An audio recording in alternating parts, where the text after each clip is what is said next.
Hi everybody, welcome to CandidSky. My name is David Baharrell. For those of you that don't know much about CandidSky, we're a digital marketing agency. We're just based just down there on the back of the triangle.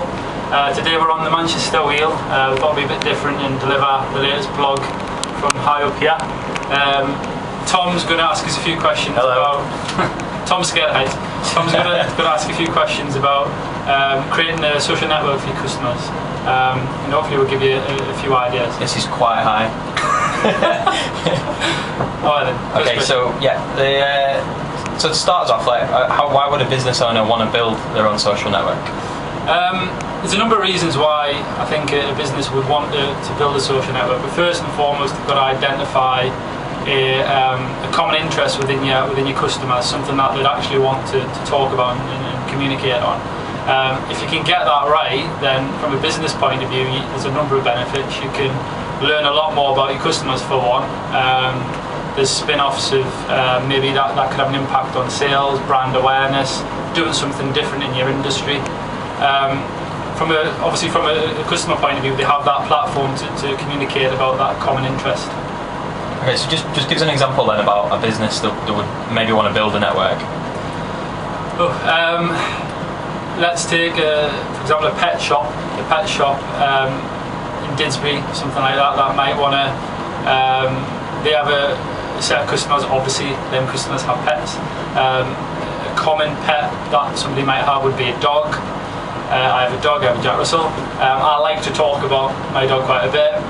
There's a lot to talk about when people have pets. They generally want to talk a lot about them. They treat them like kids. You might want to share photographs, discuss training methods, what to feed the dog, etc. So from a pet shop in Didsbury, if they created a platform for people to go and share and talk and communicate about having a dog, there's an association with that community and that pet shop.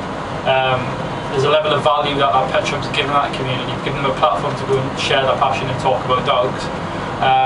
And like I explained before, there's a number of follow-through you'll get back from a business point of view because of that. So I've heard this term hyperlocal, but how does that fit into what you've just said? Well, hyperlocal, if you are in Didsbury and you are a pet shop, if you just created a social network for people that have dogs, you know, that's quite generic. That could be a worldwide network. Not saying it couldn't take off, but it's a lot harder to get off the ground. But if you create a hyper-local, so localised to Didsbury, so a network for people that have dogs in Didsbury, it becomes a lot richer. The content becomes a lot richer, a lot more relevant. And in terms of doing that on a hyper-local social network, opposed to trying to do something like that on Twitter or Facebook, it becomes really niche, really rich. And when you go to that network, you know why you're going there. If you go to Facebook and try and talk about dogs in Didsbury, you're going to be met with a bit of a barrage of random comments. But if you went to a social network and you went there to talk about, you know, walking your dog in Didsbury, the amenities and meet like-minded people, and there's a common interest there. So instead of setting up English dogs or something, you'd set up English dogs. You set up Didsbury dogs, and Didsbury dogs, yeah. So that's going to make it easier to engage with people, more relevant. Yeah, the more hyperlocal you go, the deeper you dig down, the richer the content gets, and the better the network is. Okay, so what should you focus on then? Should it be more like a value for yourself and your business, sort of sales, or would it be more for your customers, so that the content and the support that they get from that community? I think you've got to focus on delivering the value for the customers first.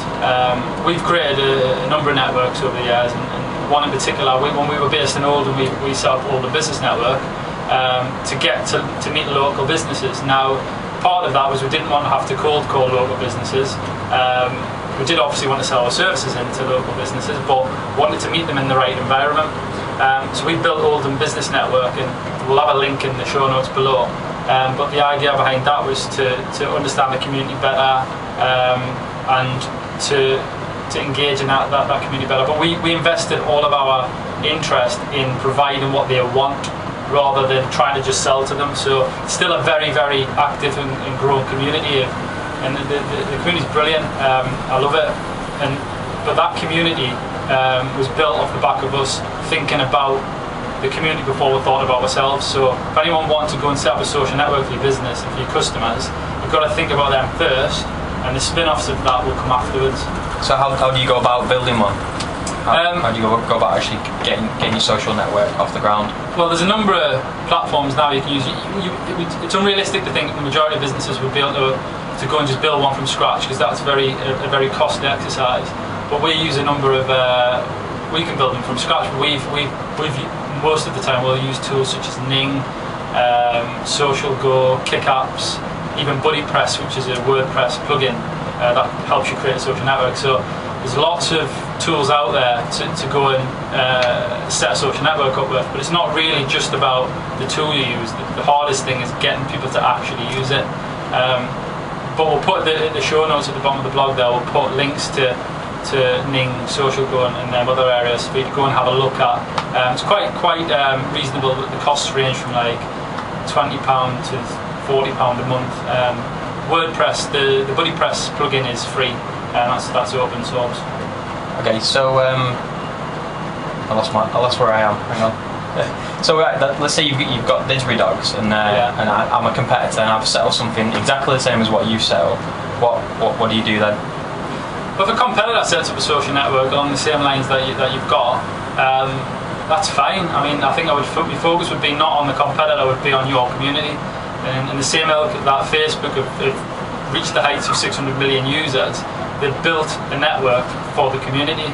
So don't focus on what your competitors do, and focus on what you're doing, and build a network for what for your customers, for your community. Build it for them and what they want, rather than just trying to compete with the competitor. If you put your customers and your community first, you'll win every time. Right, so you're providing all this value for your customers, but like, what you've got a business to run here, so how are you going to get something out of it for yourself as well? Like I said, if you focus on looking after the customer, looking after creating an area for them to discuss a common interest, which is heavily linked with your business. There's a number of ways. Like I said, there's brand awareness and all this type of stuff. But if you, for example, had a pet shop in Didsbury and you built a social network for people in Didsbury that have dogs, you could, for example, review products that you have in the shop. But you wouldn't do it overkill. You wouldn't do it every day. You wouldn't review a product every day and spam people every day on the network, because it would look like the main reason you're setting that network up is just purely to sell. So it's got to be relevant to them. Yeah, it's got to be relevant to something going on. Yeah, so if it was a harness for a dog, for example, and you reviewed the product, and you did a review of a product once a week, the latest dog food, the latest dog training book, stuff like that, that would provide value to them, and obviously there's a link there that they might go then and buy the product from you. Cool. Is there anything else you would want people to take away from this video? Dave's final thought. Dave's final thought. I would say to go away and just consider if that, whether you're business to business or business to consumer, just think about a network you could go and create that's of value to your customers, somewhere where there's a common interest.